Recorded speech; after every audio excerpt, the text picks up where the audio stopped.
আল্লাহ রাব্বুল আলামিন সেই শহীদদের মর্যাদা সম্পর্কে তামাম বিশ্ববাসীকে জানিয়ে দিলেন, ওয়ালা তাকুলু লিমান ইউকতালু ফি সাবিলিল্লাহি আমওয়াত বাল আহইয়াউ ওয়ালাকিন লা তাশউরুন। আল্লাহ রাব্বুল আলামিন বলেন, যারা আমি আল্লাহর রাস্তায় নিহত হয়, মৃত্যুবরণ করে, প্রকৃতপক্ষে তারা জীবিত, কিন্তু তাদের জীবন সম্পর্কে তোমরা অনুধাবন করতে পারো না। এই জন্যে যারা আল্লাহ রাস্তায় জীবন দেয় তারা মৃত না, তারা জীবিত। এবং তাদের সম্পর্কে আল্লাহ রাব্বুল আলামিন তাদের মর্যাদা সম্পর্কে বলেছেন, ওয়ালা তাহসাবান্নাল্লাযীনা কুতিলু ফী সাবিলিল্লাহি আমওয়াত বাল আহইয়াউন ইনদা রাব্বিহিম ইরযাকুন। আল্লাহ রাব্বুল আলামিন সূরা আল ইমরানের 169 নম্বর আয়াতে বললেন, যারা আমি আল্লাহর রাস্তায় নিহত হয় তাদেরকে মৃত মনে করো না, প্রকৃতপক্ষে তারা জীবিত, আল্লাহর নিকট থেকে তারা রিজিক প্রাপ্ত। আল্লাহ তাআলা এক জায়গায় বললেন, যারা আমি আল্লাহর রাস্তায় শহীদ হয় তাদেরকে মৃত মনে করো না, তাদের মৃত্যু সম্পর্কে তোমরা জানো না। আর এক জায়গায় বললেন, শহীদদেরকে মৃত মনে করো না, তারা আমি আল্লাহর পক্ষ থেকে রিজিক প্রাপ্ত। বলুন সুবহানাল্লাহ। এই জন্য ভাইরা আমার, আল্লাহ রাব্বুল আলামিন সূরা মুহাম্মদের 4 এবং 4 থেকে 6 নম্বর আয়াত আল্লাহ তাআলা বলেন, আল্লাযীনা কুতিলু ফী সাবিলিল্লাহি ফালা ইউদিল্লা আমালাহুম সায়াহদিহিম ওয়া ইউসলিহু বালাহুম ওয়া ইউদখিলুহুমুল জান্নাতা আররাফাহা লাহুম। আল্লাহ রাব্বুল আলামিন বলেন, যারা আল্লাহর রাস্তায় নিহত হয়, আল্লাহ কখনো তাদের আমল সমূহ বিনষ্ট করবেন না, তিনি তাদেরকে পথ দেখাবেন এবং তাদের অবস্থা সুসংহত করে দেবেন, আর সেই জান্নাতে তাদেরকে দাখিল করাবেন যার সম্পর্কে পূর্বেই অবহিত করা হয়েছে। আল্লাহ তাআলা বলেন, শহীদদেরকে সেই জান্নাত দেওয়া হবে, কানাত লাহুম জান্নাতুল ফিরদাউসি নুজুলা। আল্লাহ বলেন, যারা আমি আল্লাহকে খুশি করার জন্য শহীদ হলো, আমি আল্লাহ তাদেরকে জান্নাতুল ফিরদাউস দান করে দিই। সুবহানাল্লাহ। জান্নাতুল ফিরদাউস ছোট জান্নাত নাকি? সবচাইতে বড় জান্নাত হলো জান্নাতুল ফিরদাউস। এই শহীদদের ব্যাপারে আল্লাহ তাআলা আরো সুন্দর করে বলেছেন, ফাল্লাযীনা হাজারু ওয়া উখরিজু মিন দিয়ারিহিম ওয়া উযু ফি সাবিলিল্লাহি ওয়া কাতালু ওয়া কুতিলু লাউকাফিরান্না আনহুম সাইয়্যাতিহিম ওয়ালা উদখিলান্নাহুম জান্নাতিন তাজরি মিন তাহতিহাল আনহার সাওয়াবাম মিন ইনদিল্লাহ ওয়াল্লাহু ইনদাহু হুসনুল মাআব। আল্লাহ রাব্বুল আলামিন বলেন, যারা আমি আল্লাহর রাস্তার, যারা আমার জন্যই হিজরত করেছে, ফাল্লাযীনা হাজারু, আল্লাহ বলেন, যারা আমি আল্লাহর জন্য হিজরত করেছে, ওয়া উখরিজু মিন দিয়ারিহিম ওয়া উযু ফি সাবিলিল্লাহ, ঘরবাড়ি ছেড়েছে, ঘরবাড়ি থেকে বহিষ্কৃত হয়েছে, নির্যাতিত হয়েছে, ওয়া কাতালু ওয়া কুতিলু, আমি আল্লাহর রাস্তায় লড়াই করেছে, মেরেছে, মরেছে, কুতিলু লাউকাফিরান্না আনহুম সাইয়্যাতিহিম, ওই সমস্ত লোকের অপরাধ আমি আল্লাহ ক্ষমা করে দিই। শুধু ক্ষমাই করে দিই না, আল্লাহ বলেন, লাউদখিলান্নাহুম জান্নাতিন তাজরি মিন তাহতিহাল আনহার, আমি আল্লাহ তাদেরকে দাখিল করাই, তাদেরকে প্রবেশ করিয়ে দিই সেই জান্নাতে, সাওয়াবাম মিন ইনদিল্লাহ ওয়াল্লাহু ইনদাহু হুসনুস সাওয়াব, যে জান্নাতের তলদেশ দিয়ে ঝর্ণাধারা প্রবাহিত। বলুন সুবহানাল্লাহ। সেই যে জান্নাতের তলদেশ দিয়ে ঝর্ণাধারা, আমি আল্লাহ তাদেরকে এইভাবেই প্রতিফল দান করি। আমি আল্লাহ তাদের নিকট তাদের পাওনা আমি ঠিক মতন পুষিয়ে দিই। বলুন সুবহানাল্লাহ। এই জন্য ভাইরা আমার, যারা আল্লাহ রাস্তায় জীবন দিল, যারা আল্লাহ রাস্তায় টিকে থাকলো ও ইস্তেকামাত থাকলো, এখানে আল্লাহ তাআলা বলেন ইন্নাল্লাযীনা ক্বালু রাব্বুনাল্লাহ, নিশ্চয় যারা আল্লাহকে রব বলে স্বীকার করেছে, সুম্মাস্তাকামু, ইস্তেকামাত থেকেছে। আল্লাহ বলেন যারা আমি আল্লাহকে রব বলে টিকে থেকেছে, ইস্তেকামাত থেকেছে, আমি আল্লাহ তাদেরকে কি করব? আমি আল্লাহ তাদেরকে সাহায্য করব ফেরেশতা দ্বারা। আল্লাহ তাআলা এখানে রব বলে, রব বলা সহজ, কিন্তু রব বলে এই রব কথার উপরে টিকে থাকা হলো কঠিন। রব বলাটা সহজ, কিন্তু রবের উপরে ইস্তেকামাত থাকা, টিকে থাকা, এটা হলো সবচাইতে কঠিন। কথা বলেন ঠিক কিনা? ইমানদারেরা, সাহাবায়ে কেরামরা রব বলে স্বীকার করে, আল্লাহকে রব বলেছে, আল্লাহ আমার রব, সেই রবই আমার সব।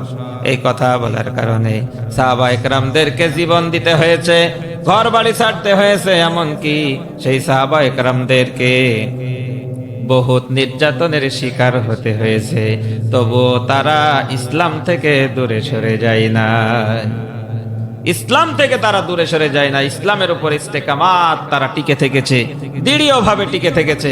এই আয়াতের তাফসিরে মারিফুল কোরআনের ভিতরেই আল্লামা সৈয়দ আবুল আলা মওদুদী রহমতুল্লাহ আলাইহি এই আয়াতের তাফসিরে ইস্তেকামাত, টিকে থাকার ব্যাপারে একটা কথা উল্লেখ, একটা উদাহরণ পেশ করেছেন। উদাহরণটা হলো এরকম যে দেখেন, আমাদের মানে কাল বৈশাখী ঝড় হয় না? কাল বৈশাখী বলেন, আমফান বলেন, হারিকেন বলেন, কি এরকম ঝড় আসে না আমাদের? ঝড়ের সময় গাছপালা দেখেন, কিছু গাছ ভেঙে একেবারে মাটির সাথে মিশে যায়, কিছু গাছপালার ডাল ভাঙে, কিছু গাছ একেবারে উপড়িয়ে যায়, আর কিছু গাছ পাতা ঝরে, কিছু ডাল ভাঙে কিন্তু খাড়া হয়ে টিকে থাকে।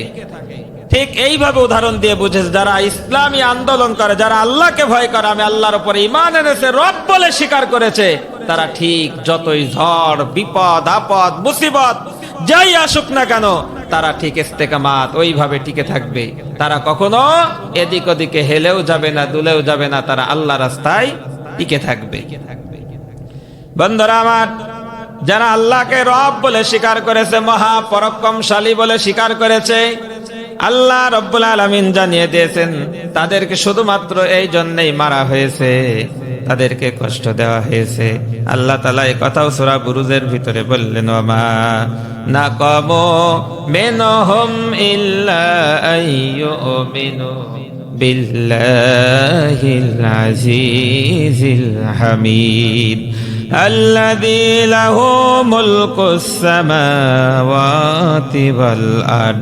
আল্লাহ রাব্বুল আলামিন বলেন, তাদের ওই সব ঈমানদারদের থেকে তারা কেবলমাত্র একটি কারণেই প্রতিশোধ নিয়েছে।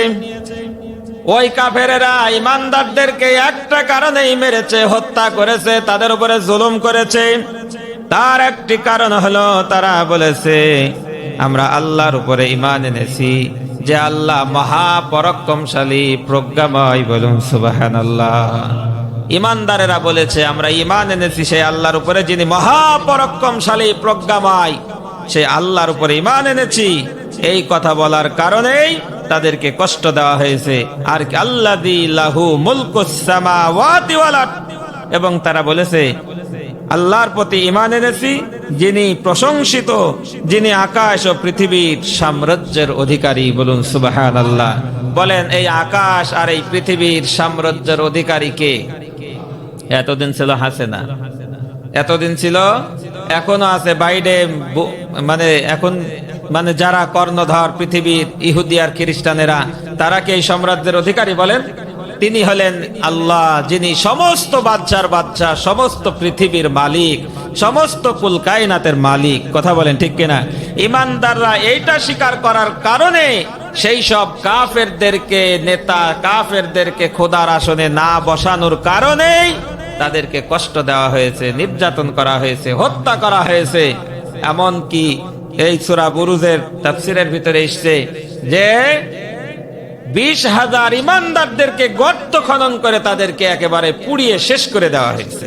তবুও তারা সেই বাতিল নেতাদের কাছে মাথা নত করে নাই, তারা ঈমানের উপরে অবিচল থেকেছে। বলুন সুবহানাল্লাহ। এখনো যদি এই বিপদ এই মুসিবত আসে ইমানের উপরে টিকে থাকতে যে, তাহলে আমরা ইনশাল্লাহ প্রথমত বলবো যে জান বাঁচানো যেহেতু ফরজ, আমরা আপাতত তোমাদের সাথে আছি, সময় আসলেই আমরা তোমার আবার ইমানদারদের সাথে মিশে যাব। কি এই কথাই তো বলবো নাকি? আরে বলা হয়েছে, আমরা বলেছি যে এখন ভাবসাব ভালো না, সময় শান্তি ভালো না, সময় আসলে আবার আমরা তোমাদের সাথে যাব, এখন আমাদের কাছ থেকে একটু দূরে দূরে থাক। কি এরকম কথা বলা হয়নি? এই কথাই আমরা বলেছি, কিন্তু এ কথা বললে মুনাফিকের পরিচয় হয়ে যায়। যাক, ওদিকে আমি যাব না। আল্লাহ তাআলা আরো বলছেন যে আতাকতুলুনা রাজুলান আইয়াকুলু রাব্বি আল্লাহ, তোমরা কি একজন লোককে শুধু এই কারণেই হত্যা করেছো যে তারা বলেছে রব্বি আল্লাহ, রব আমার আল্লাহ? রব আমার আল্লাহ এই স্বীকৃতি দেওয়ার কারণেই তাদেরকে হত্যা করা হয়েছে, তাদের উপরে জুলুম নির্যাতন করা হয়েছে। এখনো যদি রব্বি আল্লাহ এই কথা বলে আমরা যদি বসে থাকি, তাহলে আমাদের কিন্তু কেউ মারবে না, কেউ ধরবে না, কেউ আমাদেরকে জুলুম নির্যাতন করবে না। যখনই রব্বি আল্লাহ এই কথার উপর ইস্তেকামাত থাকবেন, আল্লাহ যে রব, আল্লাহ যে আইনদাতা, রব শব্দের অর্থ 99টা তাফসীর কারকরা 99টা অর্থ করেছেন। তার ভিতরে রব শব্দের অর্থ বলা হয়েছে আইনদাতা, বিধানদাতা, রিজিকদাতা, হুকুমকর্তা।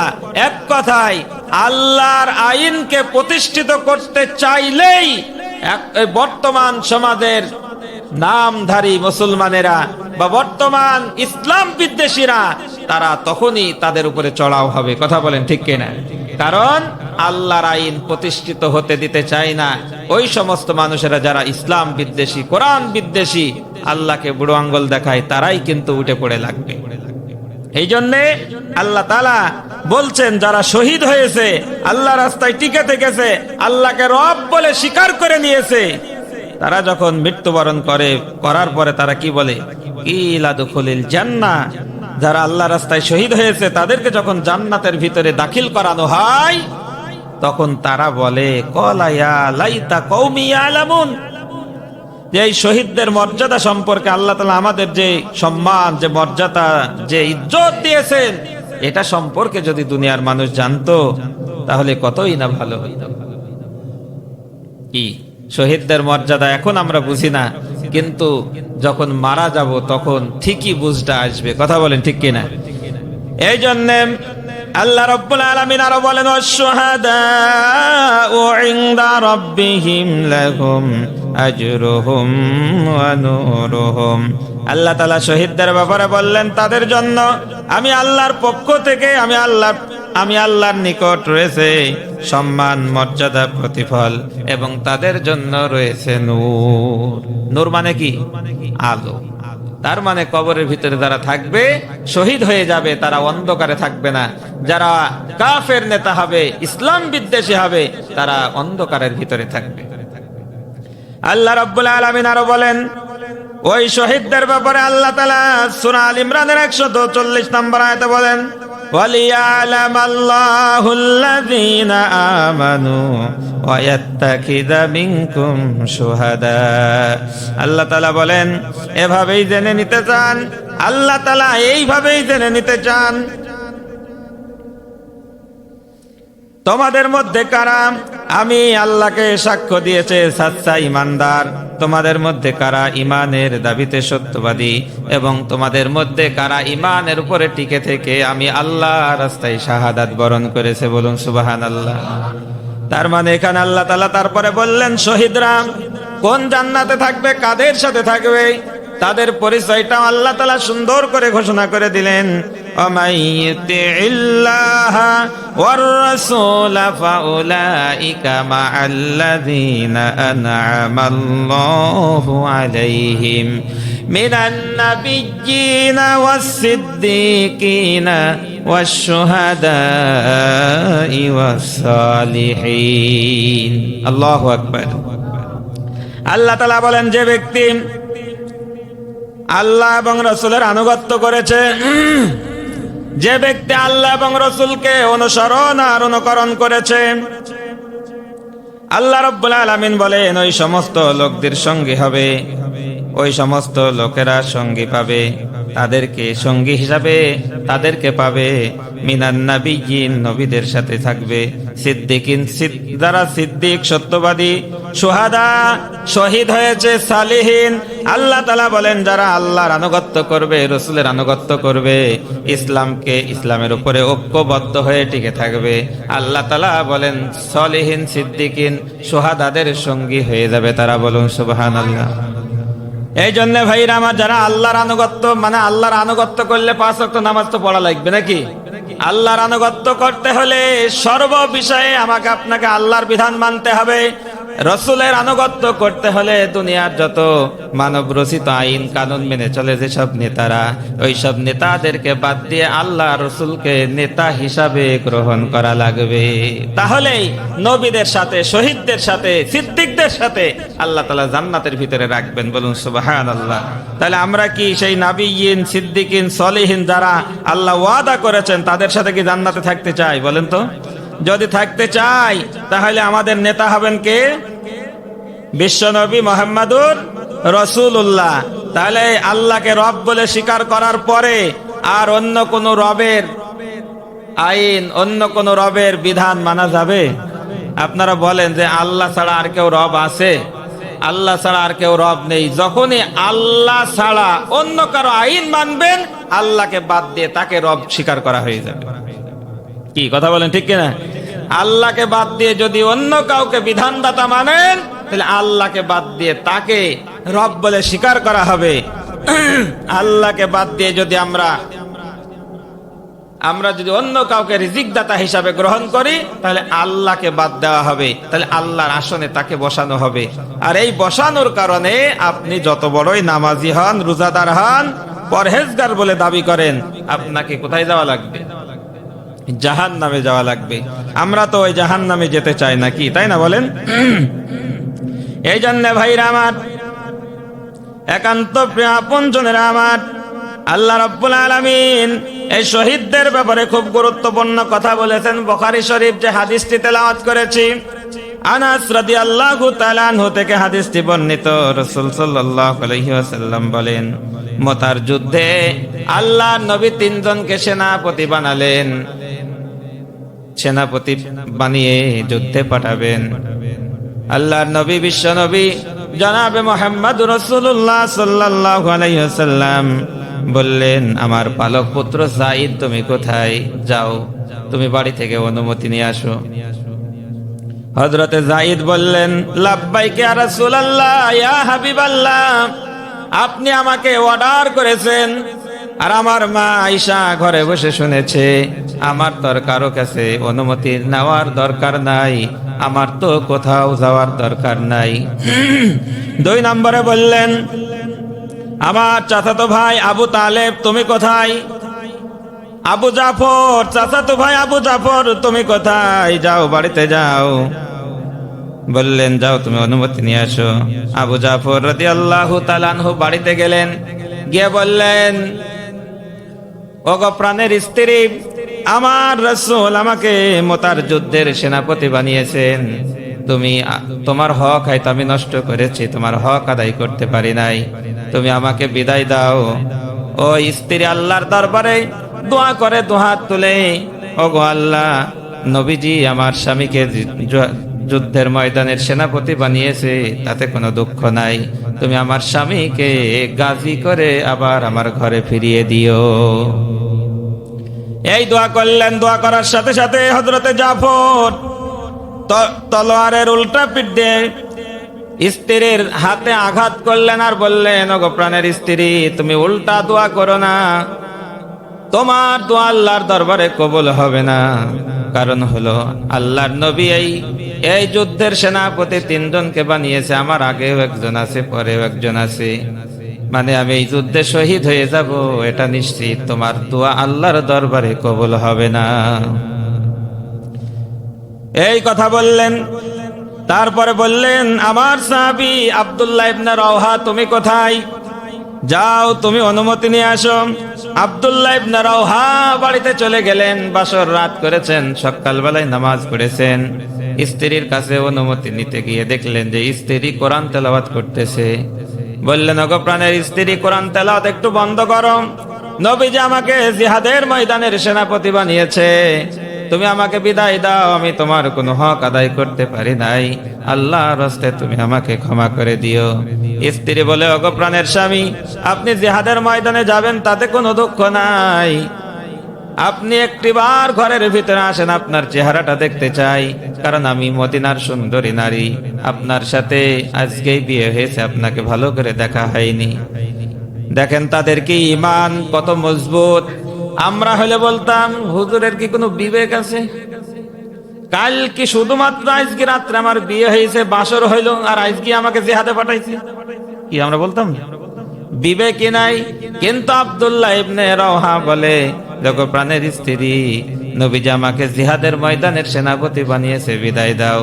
স্ত্রী বলে, একটু ঘরের ভিতরে আসেন, আপনার চেহারাটা দেখতে চাই। আব্দুল্লাহ ইবনে রাওহা বলে, প্রাণের স্ত্রী, আমি যদি ঘরের ভিতরে যাই, তোমাকে দেখে আমার প্রেম ভালোবাসা জন্মাতে পারে, জিহাদে যেতে দেরি হয়ে যেতে পারে, তুমি যদি ধৈর্য ধারণ করে থাকতে পারো আর টিকে থাকতে পারো, কিয়ামতের ময়দানে আল্লাহ রাব্বুল আলামিন জান্নাতের ভিতরে তোমাকে আমাকে স্বামী স্ত্রী হিসাবে পরিচয় করাই দেবেন। বলুন সুবহানাল্লাহ। কি ঈমান তাদের ছিল! এই ঈমানের কারণেই তো তারা আল্লাহর জান্নাত পেয়েছে। কি কথা বলেন, ঠিক কিনা? আর আমাদের ঈমান কচুর পাতার পানির ন্যায় টলমল করতেছে। সম্মানিত ভাইরা আমার, যুদ্ধ শুরু হয়ে গেল। যায়েদ বিন হারেসা রাদিয়াল্লাহু তাআলা আনহু মুতার যুদ্ধে কাফেরদের সাথে যুদ্ধ করতে করতে অনেকগুলি কাফেরকে জাহান্নামে পাঠিয়ে দিয়ে হযরতে যায়েদ শহীদ হয়ে গেলেন। হযরতে জাফর পতাকা ধারণ করলেন। জাফরের হাতে কাফেররা ডান হাতে কোপ মারল, হাতটা কেটে গেল, ঝুলে গেল। বাম হাতে কোপ মারল, দুইটা কাটা হাত দিয়ে ওই পতাকা জড়িয়ে ধরলেন। এরকম অবস্থায় তারপরে 3 নম্বর সেনাপতি হযরতে আব্দুল্লাহ ইবনে রাওহা, আবু উবাইদা রাদিয়াল্লাহু তাআলা আনহুমা, দুইজন পতাকা ধরার জন্য ছুটে চললেন। আমাদের আগে কে যেন পতাকা ধরেছে। আবু উবাইদা বলে, কাছে গিয়ে দেখলাম জাফরের হাত, ডান হাত কাটা, বাম হাত কাটা, পা কাটা, দেহ থেকে কল্লাটা আলাদা করা হয়েছে, কিন্তু ওই কল্লাটা, মাথাটা ইসলামের পতাকা কামড়ায় উঁচু করে ধরে রেখেছে। বলুন সুবহানাল্লাহ। আবু উবাইদা বলে, আমি জাফরের হাত পা মাথা মস্তক এক জায়গায় করলাম, পা থেকে মাথা পর্যন্ত চুমা খাইলাম, তাকে কবরে দাফন করে দিলাম। স্বপ্নে দেখতেছি জাফর জান্নাতের ভিতরে, আল্লাহর জান্নাতের ভিতরে উড়ে বেড়াচ্ছে। বলুন সুবহানাল্লাহ। আমি বললাম, ও জাফর, তোমার সাথে আল্লাহ কি ব্যবহার করেছে?